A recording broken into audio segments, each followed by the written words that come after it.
What's up guys, welcome back to another video. This is Emilie speaking here, better known as the Meta Fairy, and today we are talking about a very important topic, which is sun protection. So if you follow me on IGTV, Instagram, Facebook, whatever, any social platform, you will see that I talk a lot about sun protection. And I know it's annoying. I know you probably hear your mom or your grandma telling you, wear your sunscreen, lady, because as you get older, and if you expose yourself to the UV rays unprotected for such a long time, you will have consequences in the long run, including accelerated aging, exposure to oxidative stress, which will result into more aging, and obviously the most feared one is skin cancer. Super serious, guys. We don't have to joke about this. It is very important to wear your sun protection. So today we are jumping into common myths that we talk about when we talk about sun protection. I'm also going to explain to you a few things about the technical information about sun protection, and it's going to be just a super interesting episode. So if you're interested in sun protection and anti-aging just in general, you should definitely listen to this, because as you may not know, or you may know, the #1 ingredient that will help you not age as quick or just to preserve the skin that you have is actually SPF.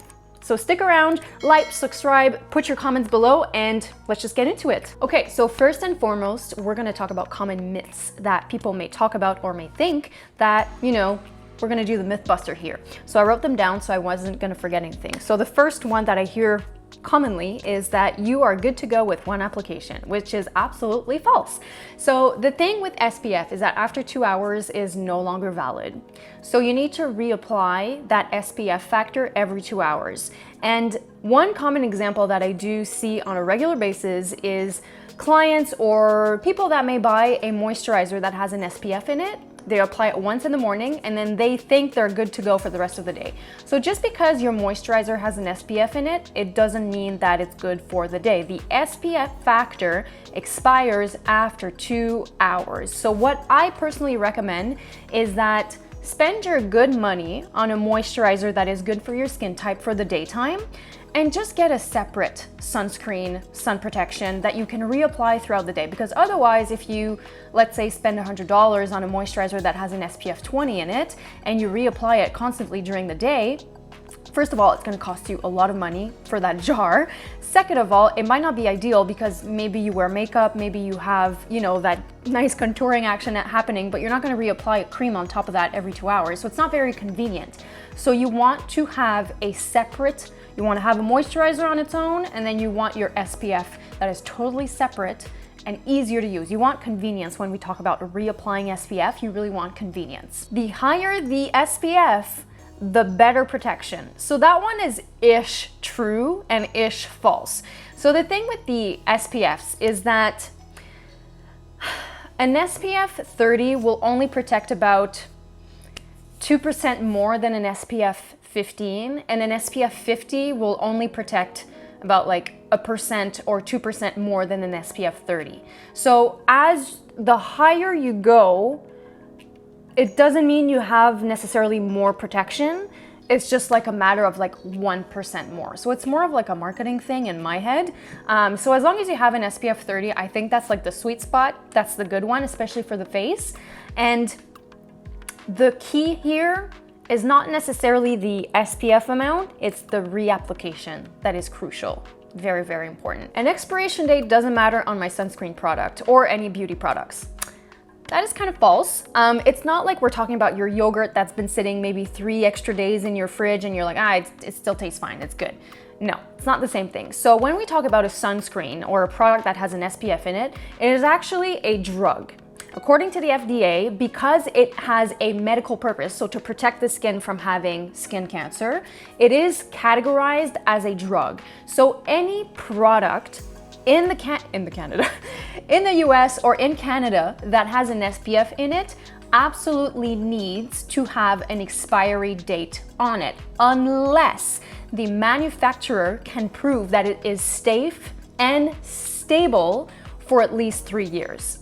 So if you purchased a sun protection product that has been, you know, you were traveling and you purchased a sunscreen in Europe or, you know, China, I don't know where, and it doesn't have an expiration date on the label, technically after 3 years, it's like throw it out, it's done. But usually in Canada and in the US, you absolutely need an expiry date on the label to tell you when it's, you know, how long it's good for. And usually when you buy a brand new product that has been just made, usually it can last up to like a year or two. Like it's pretty long. It just depends on the product and the the formulation. But yes, expiration is super important. And when we talk about beauty products, that's another one. The thing with an expiry date is that it's there because it's there to show you when it's no longer efficient. It may not necessarily create a reaction on your face. You might not get any, you might not get a rash from using an expired product, but what's the point? Like if you open your jar and it doesn't smell the same, the texture is different, and it just doesn't look right, then throw it out, do yourself a favor and get another one, because it's not gonna do squat on your skin if it's expired. It's just gonna sit there and probably block your pores and you'll get breakouts from it, like worst case scenario. But just be careful with the expiry date. They're there for a reason. And if you're using a product that is expired, it's just not gonna do anything for your skin. So throw it out. So now we're gonna talk about the types of sunscreen, sun protection that you can use. So there's 2 different ones, and I'm actually not wearing anything else than sun protection right now. I wanted to show you what you can attain with sunscreen.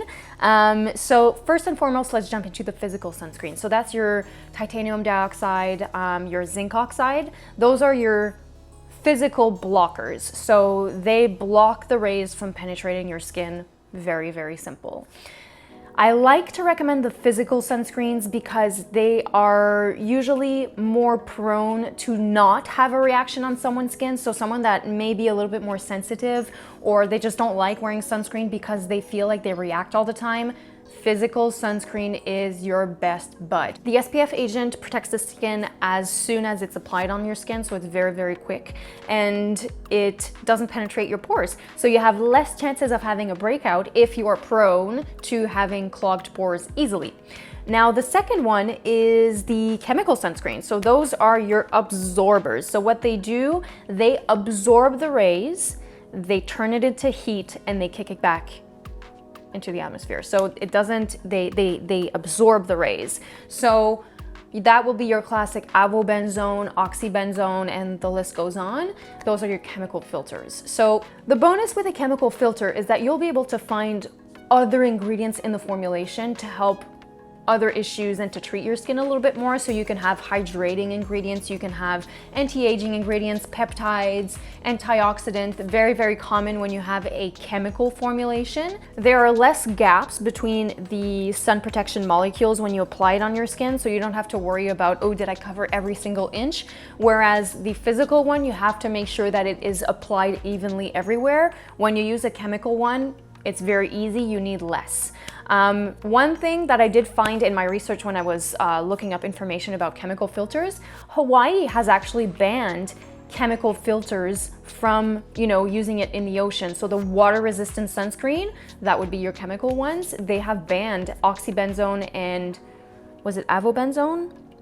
I'm not sure about the name, but they did ban the chemical water-resistant sunscreens that you use when you swim in the ocean. So just be careful with, the protection of the environment. Very, very important.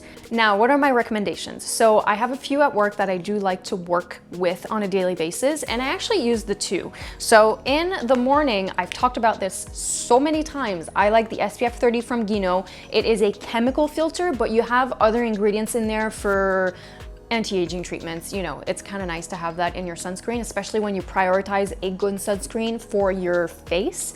The body, that's another story, but I like this one for the face. After I've put on my eye cream, my face cream, I put on the sunscreen right away. So a little trick, don't put too many layers during the day on your skin, because your skin, first of all, can only absorb so much, and during the day, your skin is actually into protection mode. So I don't think it's necessary to do like a really complicated regimen in the daytime. Keep it simple and always finish with an SPF. So chemical sunscreen first. And then, I talk about this all the time, but my ColoreScience is, because I wear makeup, There's tint in this physical sunscreen. You've got the compact form if you want a little bit more, you know, perfect application. And during the day, I've got the brush format, which with a tint, SPF 50, you know, if you can see here, see? It's so easy to reapply during the day. It's not even a makeup touch-up. It's literally just like boom, boom, boom, done. So this is a physical format. So it's zinc dioxide and titanium dioxide, and they have tints in them, which is awesome. So these are my 2 recommendations that I work with on a daily basis. The chemical Guinot one is great for people that tend to be blocked with sunscreen. This one does not clog the pores. It is awesome. I have a skin that usually gets clogged so easily, very, very easily, and this one works for my skin. And all the clients that I've recommended this one to, there's no clogging action. So this one is awesome. And yeah, it's just the only reason why I like to recommend these is because they're your #1 tools to help your skin not age as quick. You're preventing skin cancer. It's not a joke, guys. The sun is getting hotter, warmer, more dangerous day to day because of the ozone layer and the pollution and the global warming and etc. Not to be dramatic, but it's super important to wear SPF. So if you're not wearing SPF on a daily basis, do it now. So I hope you guys enjoyed. I hope you guys learned a few things. I know the world of sunscreen can be very complex, but I just made it easy for you guys to understand it. So I hope you guys enjoyed it. And as a special treat for everyone who listened to the entire video, I am putting an offer on the ColoreScience powder. It is one of my favorite ones, and the reason why I love them so much is because the application and the reapplication is so easy. You have no excuse when it comes to sunscreen with these guys. So little trick, don't forget to put some on your hands, okay? Because when you drive, when you do things outside, your hands will, you know, get older much quickly than your face, so protect them.